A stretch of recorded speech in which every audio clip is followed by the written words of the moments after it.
बता दिया लोगों को कि कौन सी कंपनियों को भयंकर फायदा होने वाला है इस वोलेटिलिटी में। Short term thing. Right right right right. नहीं, बहुत इंटरेस्टिंग पॉइंट है। अच्छा पंकज जी, आपको क्या लग रहा है, आप लोग क्यों इतना घबराए, चिंता कर रहे हैं? आराम से चिंता से क्यों नहीं बैठे हुए हैं कि बढ़िया चल रहा है सब कुछ ठीक ठाक?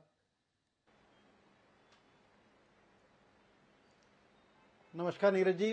देखो नीरज जी, किसी भी बड़े इवेंट से पहले एक नर्वसनेस एंजाइटी होती है। आई थिंक एक नॉर्मल ह्यूमन साइकोलॉजी है। और अगर जिस तरह का एक समीकरण पिछले 4-5 हफ्तों में मैंने पढ़ा है या देखा है, और जो जो अच्छे सूत्र हैं, जो रिलायबल और क्रेडिबल मीडिया के लोग हैं या अच्छे आर्टिकल्स हैं, अगर उसमें मैं अपनी गट फीलिंग अगर लगाऊं तो आई थिंक ऐसा लग रहा है कि जो बीजेपी का जो करंट एक स्ट्रेंथ है,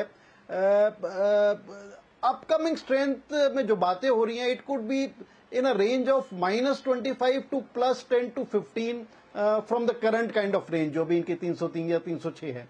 एंड जो इनके एलाइज हैं, आई थिंक जो एनडीए के एलाइज हैं, I think that is more of a doubtful kind of a scenario कि कहीं ऐसा तो नहीं उनके तरफ से एक सीरियस वाइट वॉश सा ना हो जाए या serious erosion of seats on their and हो जाए। सो आई थिंक इन सब चीजों का समीकरण लेके मार्केट नर्वसनेस है। और डेफिनेटली जैसा और मित्रगणों ने भी कहा कि market is decently price, heavily price market है, कि we are not sitting on a very light kind of market, very cheap kind of market. और उसके अलावा जो एक और बहुत बड़ी चीज है कि जिसका शायद बिल्कुल क्रिस्टल क्लियर जवाब कोई भी शायद अभी तक नहीं दे पाया है, कि जिस तरह की हम बड़ी सेलिंग एफआईज की तरफ से देख रहे हैं पिछले 3-4-5 महीने से देखें, I think they been very consistent seller and good. आज के फिगर मैं देख रहा हूँ 1200-1300 करोड़ के बाइंग के फिगर आए हैं आज के एफआईज के, but I think they been very consistent sellers in our market. और वो सेलर इस वजह से हैं कि यूएस में काफी अच्छे अट्रैक्टिव इंटरेस्ट रेट हैं, या इस वजह से है कि इमर्जिंग मार्केट्स में पिछले 1.5-2 साल में इन डॉलर टर्म्स कोई बहुत ज्यादा अच्छा रिटर्न उन्हें नहीं मिल पाया। क्या वो इस वजह से है कि कुछ पैसा यहां से चाइना जा रहा है, या इस वजह से है कि कुछ पैसा यहाँ इक्विटी से निकल के यहाँ की डेट मार्केट या बॉन्ड मार्केट में आ रहा है, या वो इस वजह से है कि इलेक्शन नर्वसनेस है and they want to take out some money before the election result sets in. I think इसका क्लियर कट जवाब एटलीस्ट मेरे पास तो नहीं है, और जो मैंने अपने मित्रगणों से बात की है, बहुत क्लियर कट जवाब किसी के पास भी नहीं है। So all in all I think मेरे को लगता है कि ये एक कॉशन स्टैंड है, एक नर्वस स्टैंड है मार्केट का। But I think most likely scenario है कि all should end wend at end of the day. 2 दिन की और बात है, पर जिस तरह के हमारे इकोनॉमी के फिगर्स आए हैं, जिस तरह के जीडीपी के फिगर्स आए हैं, चाहे वो क्वार्टरली फिगर्स हो, एनुअल फिगर्स हो, बहुत ही बेहतरीन एक्सपेक्टेशन से फिगर्स अच्छे आए हैं। फिस्कल डेफिसिट जिस तरह से 200 बेसिस पॉइंट से कम आया, जो एक एक्सपेक्टेड जो गवर्नमेंट का एक्सपेक्टेड फिस्कल डेफिसिट था, उससे काफी अच्छा हमारे को आने वाले वक्त में, once this election event is over, आने वाले वक्त में एक रेटिंग अपग्रेड की बातें हो सकती हैं। आने वाले वक्त में अगले 2-3 क्वार्टर में आरबीआई को इंटरेस्ट रेट कट करने के लिए मैनूवरिंग स्पेस मिल सकती है। तो आई थिंक समीकरण काफी अच्छा है। एंड आई थिंक अभी अगले 2-4 दिन तो ये इलेक्शन का इवेंट ही एक सबसे बड़ा इवेंट है। पंकज जी, और अगर ये इवेंट ठीक ठाक पास आउट हो जाता है जिस तरह की एक्सपेक्टेशन है, I think we should see solid growth in equity market once again.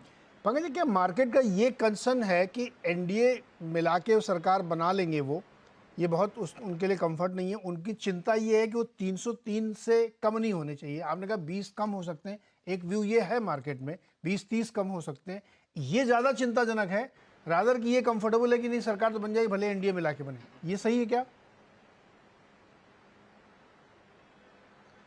देखो, मार्केट में at end of the day equity market को क्या चाहिए, हमारी इकोनॉमी को क्या चाहिए? कंटिन्यूटी ऑफ पॉलिसी चाहिए। और as a continuity of policy मेरे को लगता है कि अगर 10-15-20 सीटें कम भी होती हैं तो कोई बहुत ज्यादा फर्क नहीं पड़ रहा। आई थिंक एक ड्रेडेड सिनेरियो है मार्केट में, या एक सोचने वालों में एक जो सीरियस बियर के सिनेरियो कि ऐसा तो नहीं एनडीए मिला के भी कहीं 270 के नीचे नहीं रह जाएंगे, तो वो सिनेरियो आई थिंक काफी अनलाइकली सिनेरियो। अब तो ठीक है, I think doors are almost close, आज मार्केट बंद हो चुकी है, और जब हम सोमवार को खुलेंगे काफी कुछ एग्जिट पोल को लेके खुलेंगे। सो एक वो काफी unlikely scenario, but you just cannot say, I think किसी चीज को आप विश अवे नहीं कर सकते, आप आग नहीं बंद कर सकते. सो एक टोटल एक नर्वसनेस है, but I think most likely scenario, if I could put it in a percentage term kind of thing, I think 80 to 85% जो सिनेरियो हैगा कि on a total basis, on a total BJP plus NDA basis, I think 300 plus तो पार कर जाना चाहिए, and that should be a comfortable scenario. ठीक है, एक मार्केट में हो सकता है उस वजह से भी थोड़ा बहुत डिप आए कि 20-25 सीटें कम हो गई. I am just talking on hypothetical basis, not that कि ऐसा हो गया या होने वाला है.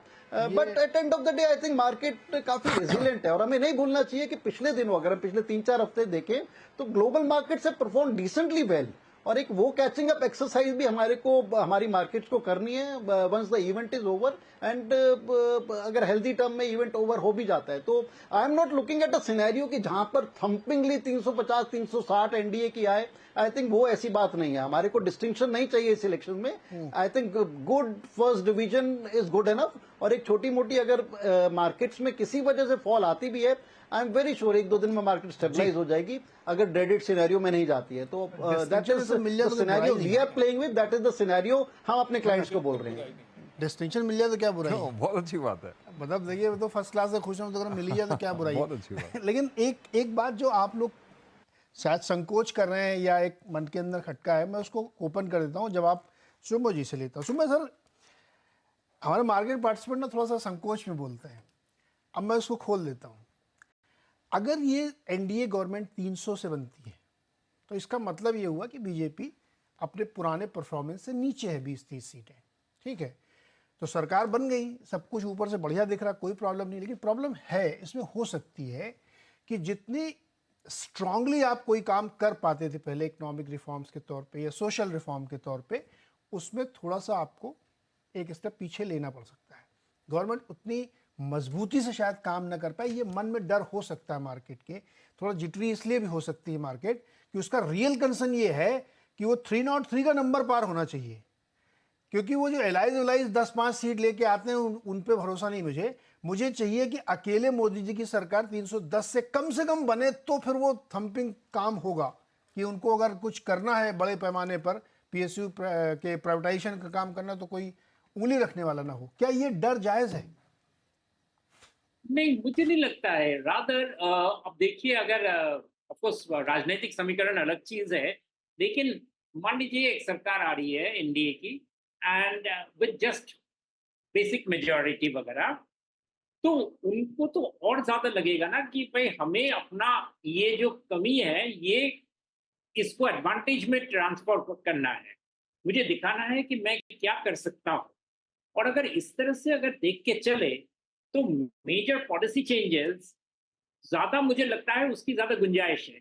देखिए 303 तो पिछले सरकार में थी, आउटगोइंग सरकार में, लेकिन पिछले सरकार फर्स्ट सरकार में लैंड रिफॉर्म्स हो नहीं पाया. इस सरकार में उस मेजॉरिटी के बावजूद एग्रीकल्चर हो नहीं पाया. और मुझे नहीं लगता है कि वो 303 से 330 350 होने से इन सारी चीजों में कुछ बदलाव आएगा. बल्कि जिन चीजों में पॉलिसी चेंजेस जिसकी जरूरत है, जैसे लेबर में, इलेक्ट्रिसिटी में, पेट्रोल, अभी जैसे नेचुरल गैस, पेट्रोलियम वगैरह जीएसटी के तहत नहीं आते हैं, इलेक्ट्रिसिटी जीएसटी के में नहीं आते हैं, बहुत जरूरत है. एडमिनिस्ट्रेटिव रिफॉर्म्स, इनमें तो कोई सरकार को प्रॉब्लम नहीं होनी चाहिए, क्योंकि इसकी जरूरत है. और सरकार को उल्टा ज्यादा जोश रहेगा कि भाई हमें करके दिखाना है. हम टेकन फॉर ग्रांटेड नहीं कर सकते हैं, क्योंकि लोग डिमांड कर रहे हैं अकाउंटेबिलिटी कि आपके पास मेजॉरिटी हमने तो दे दिया, आप तो गवर्नमेंट बना दिए हैं, अभी आप गवर्नमेंट में आप करके दिखाइए. और ऑपोजिशन अभी अचानक बदल नहीं जाएगा. जो आपके पास जो पावर्स हैं वो पावर्स ऑलरेडी हैं, यानी कि आप करना चाहते हैं या नहीं, इस पर बात आके टिकेगी, रादर देन कि आपके पास कितने नंबर्स हैं. क्योंकि ये सारे जो चेंजेस हैं, ये उस तरह के चेंजेस हैं जो लेजिस्लेटिव नहीं, पॉलिसी लेवल, यानी कि इम्प्लीमेंटेशन की बात आ जाती है. इम्प्लीमेंटेशन की, जैसे आप सरकार, जैसे देखिए आप सेंट्रल गवर्नमेंट में प्रॉब्लम ज्यादा लोगों को नहीं होती है, लेकिन फिर भी लोग कहते हैं भाई कामकाज हो नहीं पा रहा है. वो कामकाज का प्रॉब्लम कहाँ पे आता है? म्यूनिसिपल लेवल पे, पंचायत लेवल पे. इन चीजों की जो इनमें जो अड़चन लोगों को डेली रोजमर्रा की जिंदगी में फेस करते हैं, अभी दिल्ली में वाटर सप्लाई का प्रॉब्लम है या कहीं पे सीवेज प्रॉब्लम है, अभी इतनी दर्दनाक केस हो गया, हॉस्पिटल में आग लग गई, बच्चे newborn babies, such a horrible death. इन चीजों में कोई लॉ की तो जरूरत नहीं है, ये तो इम्प्लीमेंटेशन की बात है कि आप सरकार में बैठ के कितना कितना जोर आप डाल सकते हैं स्टेट गवर्नमेंट्स को, म्यूनिसिपल गवर्नमेंट्स को, जिन पर काम हुआ ही नहीं है और जिन पर लोगों को सबसे ज्यादा परेशानी है। रियल एस्टेट में किसी भी बिल्डिंग, किसी भी फ्लैट्स खरीदने में लोगों को, रिटेल इन्वेस्टर्स को प्रॉब्लम होती है कि भाई रेरा आने के बावजूद भी बहुत सारे जगह पे अड़चन है। ये सारी जो चीजें हैं, ये चीजें आराम से किया जा सकता है अगर सरकार की मंशा। इसलिए मुझे नहीं लगता है हम्म, इस पे सरकार के नंबर्स बहुत ज्यादा फर्क लाते हैं। रिफॉर्म्स, अभी उन तरह के रिफॉर्म्स बहुत ज्यादा जरूरी हैं।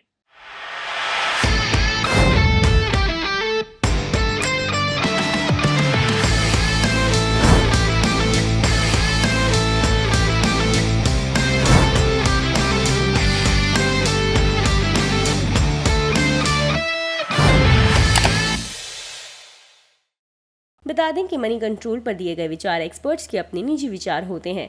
वेबसाइट या मैनेजमेंट इसके लिए उत्तरदायी नहीं है। यूजर्स को मनी कंट्रोल की सलाह है कि कोई भी निवेश निर्णय लेने से पहले सर्टिफाइड एक्सपर्ट की सलाह लें।